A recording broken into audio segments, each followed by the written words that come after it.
Hey, it's Naftali Hoff. I am so excited that you are with me and really thrilled to have the ability to share some awesome content today that's going to be, in many ways, a preview of the Delegate to Accelerate Masterclass. It's important for us to really start to understand what delegation is, a lot of different aspects, because there have been so many questions, so much interest in the topic. Of course, we can't get to everything, and in this short recording, or at least relative short recording, we're not going to get to all that much, but I think we're going to cover enough to give you a feel for what delegation is all about, what are the key components involved, and how do we do it in a way that really makes a difference in a sustainable sense? Because so often we hit walls, we get stuck, we hit up against obstacles, and we know fundamentally we should be doing this stuff, but we don't really take the time to work it through. And as a result, like most things in life that we don't do well or we get some resistance about, we stop doing it. And once we stop doing it, we're back to where we were before. And sometimes we're even worse off than we were originally. So I think it's critical for us to try to unpack the concept of delegation. And before we get into the specifics, I just wanted to share with you a little bit of who I am and how I could be helpful and all that good stuff. And then, of course, we're going to dive deeply into one element, which today, for this particular recording, which is Delegate to Accelerate number one, we're going to focus on when. In other words, when is it appropriate for somebody to be delegating, and when should they not be delegating? What are some of the specifics around that question? So a little bit about me. There you see a beautiful mugshot over there. I'm a former educator and educational leader. I became an executive coach a number of years ago, and I work with my clients to help them in areas of productivities I'll get to in a moment. I also consult. I'm an author of Becoming the New Boss, the New Leader's Guide to Sustained Success, and I've written a number of ebooks as well, tons of blog posts and articles. I present and a keynote speaker at a number of different venues. And when I have a few minutes of free time, I am a part-time gardener. I love my garden, and it definitely keeps me connected with nature, connected with God, connected with so many things that I value, and certainly love to be able to put my hands into the soil and create something with proper support that I could be proud of. So what is it that I do? Well, what I do most, and what I am most proud of in many ways, is to help leaders as follows. Most leaders struggle to manage their workloads and get home at a decent hour, right? We're all so busy. We have so much going on. It could be really difficult for us to get out of the office, spend meaningful time with our loved ones, etc. So I help them delegate, be more productive so they could scale profits with less stress, and of course, spend more quality time with the people that you want to be with out of the office. So that's a little bit about me. And how did I get there? Well, beforehand, you could see here, this is pretty much an image of every client, more or less, that shows up at my door that wants some help and support, right? We all feel overwhelmed. We got papers everywhere, and we just don't know where to turn and how to somehow cross off things from that to-do list and begin to clear our desks. Now, when I ask people about delegation, I get a lot of complaints, right? People talk about how it's just they'd love to do it, but they just feel that they can't. And they share a lot of reasons for that. I'd like to list some of the primary ones that I hear all the time. Number one, it takes too long, right? So I just do it myself. Number two, I don't have the right people on staff to task things to. They just don't feel that they have competent, capable people, or frankly, anybody that they could be delegating to. Number three, if I don't have trust in my people to do things the right way, how could I delegate to them? And basically what that means is that they want to control the process and the outcome, and they want it to be exactly the way that they would do it. And of course, who can trust that others are going to do it exactly the way that they would, so they don't delegate. Number four, it's a matter of control. I need to have my stamp on everything, and I'm not going to do that if I delegate it to others. Number five, I just don't know the process, right? How do I delegate? What do I delegate? To whom do I delegate? All of these are important questions. And actually, all these things we unpack in the masterclass. Number six, I've had a hard enough time doing my own work, or I have a hard enough time doing my own work, let alone supervising others. And this is a problem that most leaders grapple with, right? We're just so overwhelmed with our own work. Who has time to really help anybody else, supervise them, and ensure that things get done? And if I can't give it over to someone and just trust completely that they're going to take the project over and complete it without difficulty, without questions, without delays, and all these kinds of things, it's just not worth it.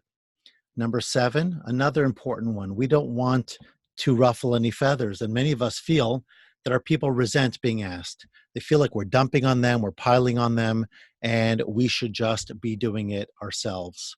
Number eight, they won't take the job seriously, right? They don't value what needs to be done as much as I do because the buck stops with me. It does not stop with them.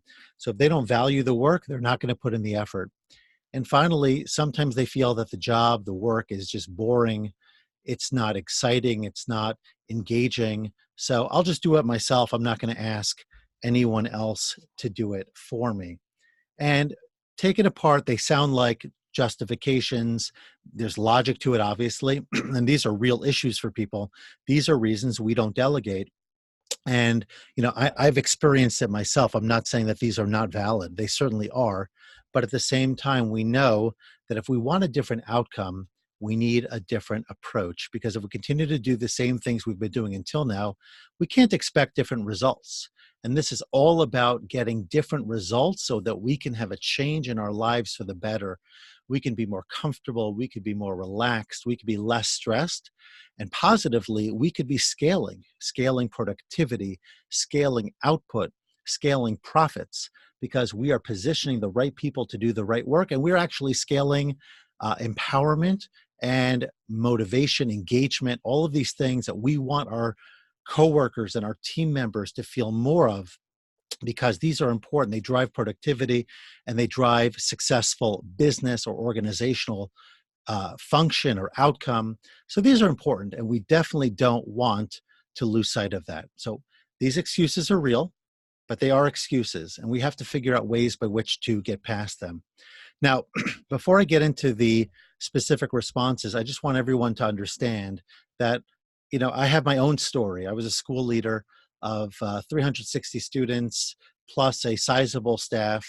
We had a number of challenges. And when I started as head of school with these limited resources, we didn't have the manpower as an administration to do the things that so many other peer schools were doing.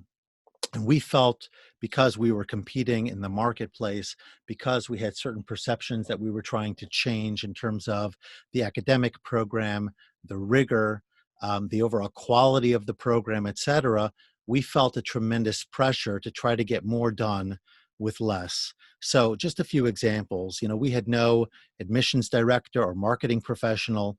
There wasn't a resource room let alone anyone to staff it. We only had computer instruction in the youngest grades, and it was taught by our librarian. All of our athletics coaches were volunteers, and they drove the buses.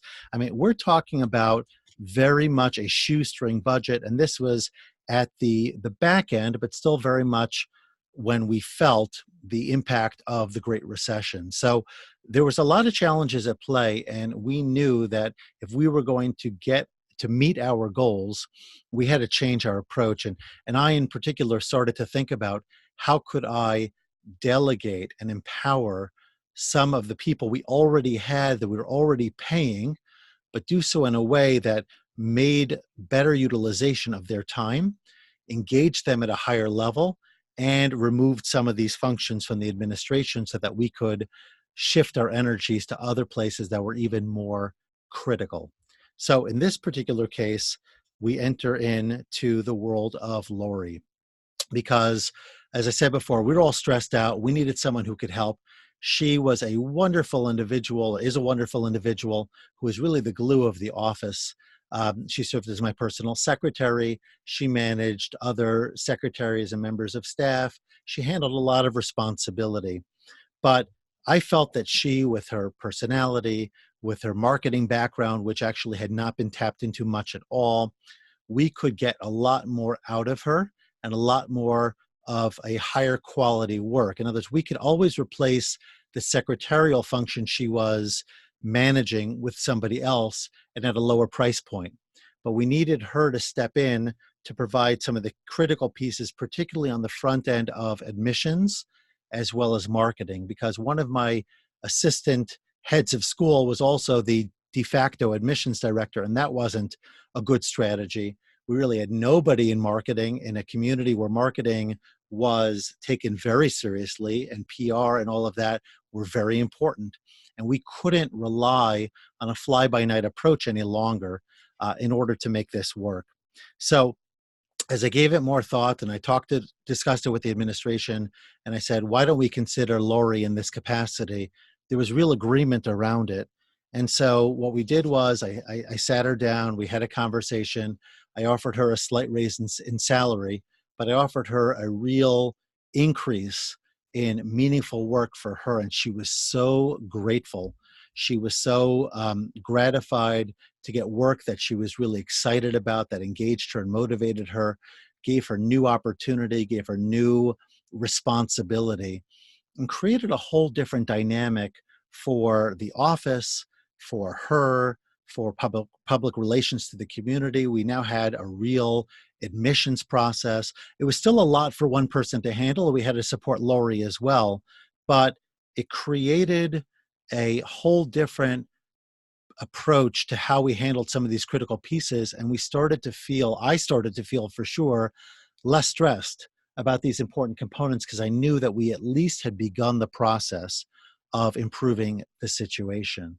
So over time, it wasn't this one and done type experience. I used delegation quite a bit, whether it was to manage my calendar or to provide more oversight and feedback to teachers whose classrooms I would visit, to institute programming, in particular a school-wide student behavioral program, to upgrade our technology, both in the computer lab and in classrooms, just in general, the way that we were able to communicate with and interact with our constituents, and to increase my interface with donors. These are all very important pieces.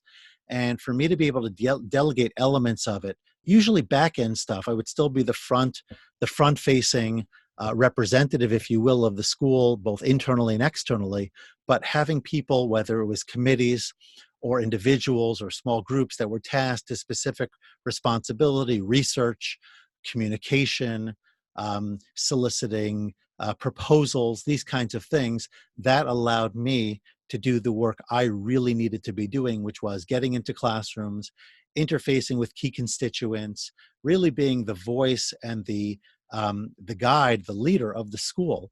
And it's very hard to do that when you feel like you're constantly being weighed down by task and responsibility.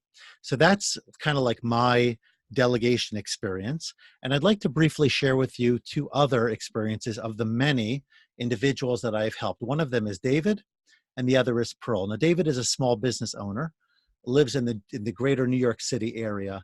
And this is a person, without getting into the specifics, the kind of work that he was involved with demanded a lot of oversight of process. And he was working like crazy.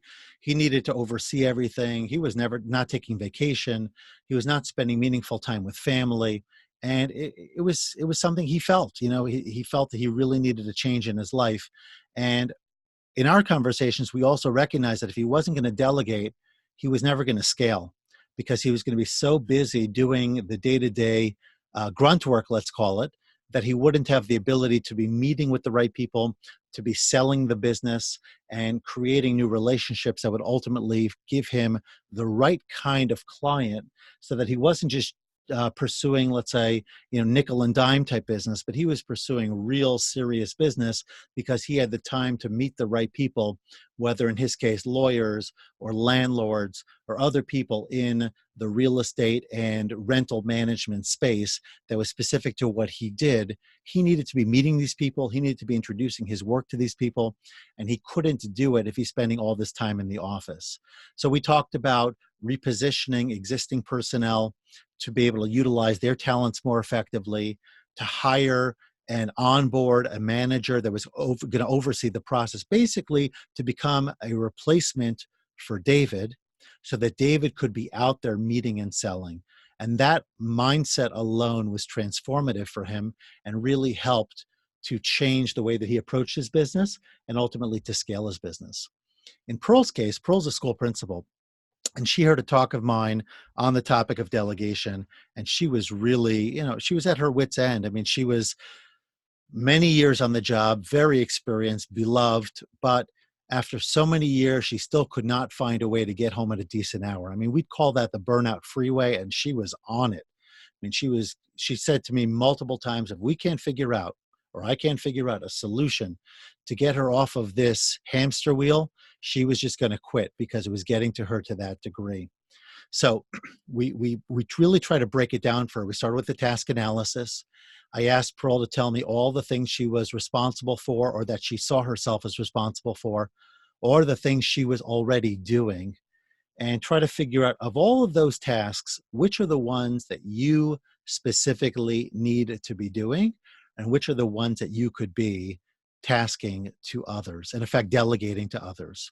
And once we had that list, we began the process of asking, are there people internally already on the school payroll that could assume some other responsibility? And the answer was yes. And again, with some incentives as well as some empowerment, Pearl began the process of shifting many of those responsibilities to these other individuals. And the result was really positive. She was rejuvenated, she was relieved, she really felt like a new person. And for me as a coach, it was so gratifying to feel like we were making such a difference. And that's what I'm really hoping that our conversations and these mini series, and then of course, hopefully beyond as well, are going to provide for you in any capacity where you could use more delegation to accelerate your business, your life, everything that's important to you. So here's some common questions. We've already touched on them, but I want to mention them again because I feel that if we get the questions up front, we can start to ask ourselves, well, what are some solutions that are going to drive us to a better place? Is it really worth it to delegate? It takes so much time, and that's a real important thing for many people. Time is so valuable to us, and how could I give a few hours or more to really train somebody well? Another question, how could I possibly let go? I'm a control freak, right? It's something that I'm on top of. We discussed this. What kind of work should be delegated and what shouldn't, right? I don't know if I should be delegating my core responsibility or maybe just a little piece here or there. How exactly should I approach that? The next one, is it fair, right? Maybe I should be doing it myself. The one after that, who is the right person to delegate to? What if that person doesn't exist right now? How do I find them? And certainly, how do I train them? How do I keep people focused and motivated while still focusing on my own work? And finally, how can I trust, and this is how we began, how can I trust that the work will get done and correctly without a ton of oversight? Because I still need to be doing my work. I can't be watching this other person or other people being over their shoulder all the time. So how are we going to make this work? These are common questions and they deserve answers. So we're going to jump into that soon. But before I tell you what some answers are, I just want to tell you how I began my own journey of figuring these things out. Number one, I recognized that I could not succeed otherwise. If I wasn't going to figure out a solution, I was going to be like Pearl on the burnout freeway. Just you can only give so much before you start to peter out. The next one for me was to begin with some easy wins. I started to think of some small solutions that I could accomplish that would move me in the right general direction. Would go through a bunch of them now if I could, but you just have to trust that that's, the specifics, whether it was a maintenance issue or something related to teacher payroll or something related to technology or communication. Many of them were not big jobs, but delegating them and then seeing them to fruition made me and others feel like we were starting to gain some momentum here. I began to master the process, and then I wanted to go further with it because ultimately I wanted to be an effective coach and consultant. So I went back to school after pursuing 2 master's degrees. I went back to school for a PsyD, specifically in human and organizational development, also known as IO, and I've since taught this methodology to audiences all throughout the world, both in person, webinar, talks, and of course through my writing. And I've written many, many blog posts as well as chapters in my book specific to delegation and productivity. So that's how it all started to come together for me. And now I hope that you are ready to get started so that we can become more effective delegators. So let's define the term, because this is important. Oftentimes we think that everything that I'm moving on to somebody else is delegation, but it really isn't. And I think this definition on the left side here is an important one for us to keep in mind as we consider our conversation moving forward. Delegation is the shifting of authority and responsibility for particular functions, tasks, or decisions from one person, usually a leader or manager, to another. So it's a shift of authority and responsibility, right? So I'm giving you power and I'm giving you responsibility to act on that power in order to fulfill particular jobs, functions, tasks, decisions, etc. But let's understand also what it isn't, because that's important. It's not dumping and it's not abdicating. So it's not, here's a job, good luck with it. I don't want to deal with it. It's not something that I enjoy, so I'm giving it to you. That's not what delegation is. It's also not just telling people what to do. We would call that directing. We want to get to a point where we have people who have competency, they have efficacy, they have knowledge and understanding of what needs to get done. They just need some basic guidance and direction from us, as well as oversight, to ensure that it gets done and gets done in the proper way. So hopefully that definition makes sense. Of course, we'll go deeper with it over time. But now that we understand what it is, now let's go back to our original question, which is the question of when. When should I delegate and when should I not delegate? Because what I ultimately determine with when is going to guide many of the other questions. Let's stay on the left side for now. Things I want to delegate: number one, when there's a lot of work, which if you've joined me on this call, you probably feel is always the case, or pretty typical of your environment. The next one, when you feel someone else has a particular skill or qualification that would suit a task. Now, this is a little bit different than what we've discussed before, though it does tie in nicely to our description of Laurie. Laurie had some skills that were being underutilized, and she was a great fit for what we were looking to do specifically in admissions and in marketing and PR. It wasn't only because she had those skills. We obviously needed someone to do it. So it was a good confluence between the two. But definitely, if you have somebody who's skilled in that area, think about what are their unique talents and skills, and then determine how can you go ahead and create a nexus between need and skill/ability. The next one, when someone expressed an interest, and I actually just released a blog post and published it on Smart Brief and my own blog as well, on the idea of building a delegation culture. And delegation culture in part means that you empower people to ask you for opportunity to take on responsibility. So if somebody expressed an interest in a task, they want to be part of this. Let's go back to the example before about the student behavior program. They want to improve student behavior. They want to contribute to that conversation. So let them, if they're the right person, join your committee in that example. And then the last one, when you think that a particular member might benefit from the responsibility, so you want them to grow, and you want to grow leaders in your institution, company, organization. You want to create a leadership pipeline, which again is so important. We don't want to be short on leaders. We want to do the opposite. We want to have leaders everywhere. Obviously, everyone needs to know their role and how it all comes together, but you don't want just a group of followers. You want people who are going to take the bull by the horns, who are going to initiate, who are going to problem solve, who are going to be difference makers for you and for them. So that's all on the side of when you should delegate.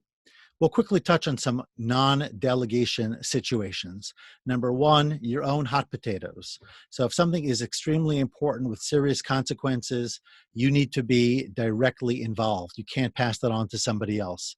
If something is usually your specified responsibility, so as a head of school, I had certain things that I uniquely needed to do, interactions with others, presenting the school to the community, signing off on the academic program, all of these kinds of things. If you're the CEO of a company, if you're the manager of a particular team, if you're the head of a nonprofit, there are things that you are uniquely tasked or capable of doing, as well as uniquely responsible. It's in your job description. It's part of what needs to happen from you and by you. That cannot be delegated to somebody else, though you can ask for help in certain aspects of it. So if it's a matter, for example, of communicating to constituents, you could have somebody help you with crafting the message, but you ultimately need to be delivering the message. That would be just an example.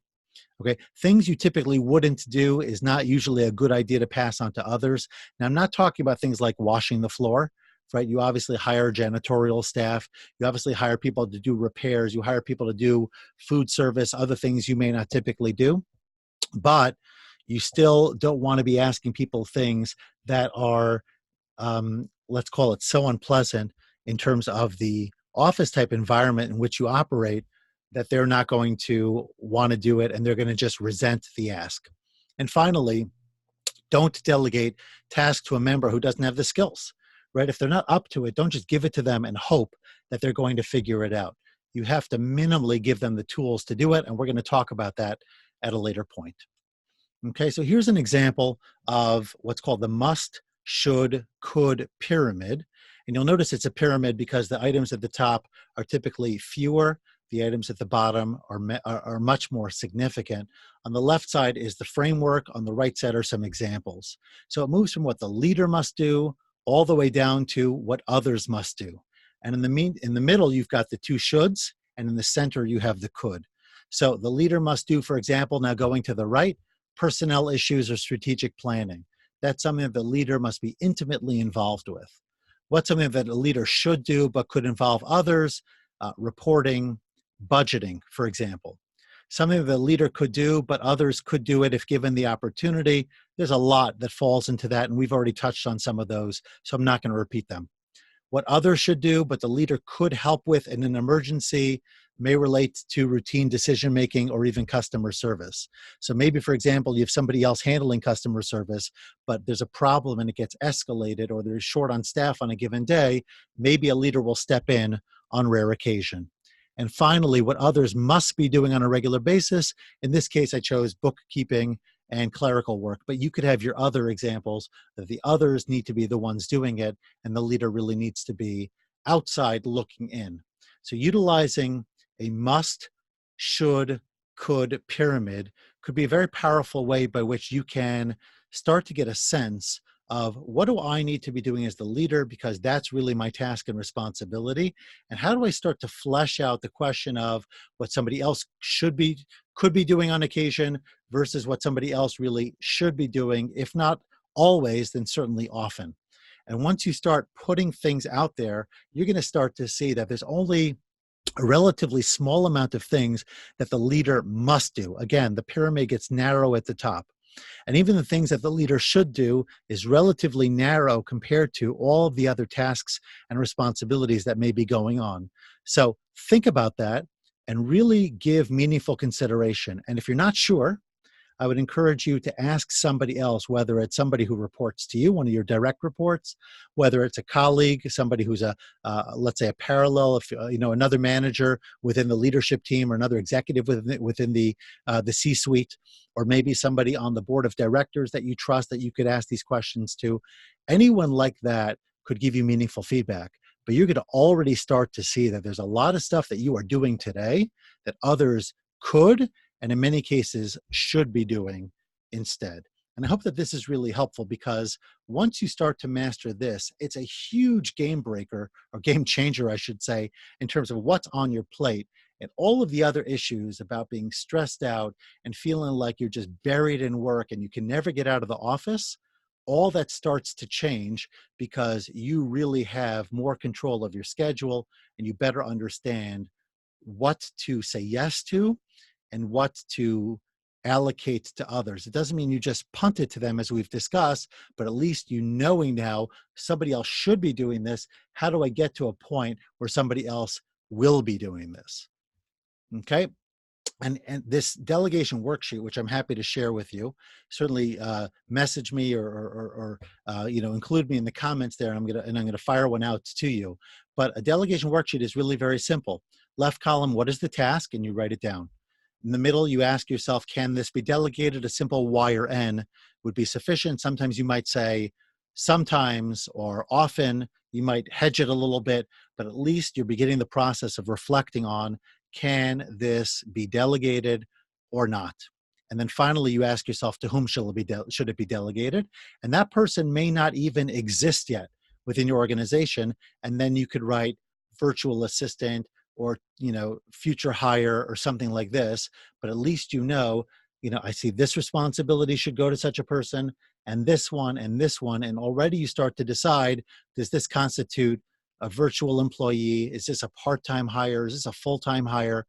And you can then decide if you could justify it financially and otherwise. But in most cases, if there's enough of the right work that you could be delegating to someone, you should be able to justify it financially, because you're going to get so much more out of it on the back end with that investment that it's definitely worth your while.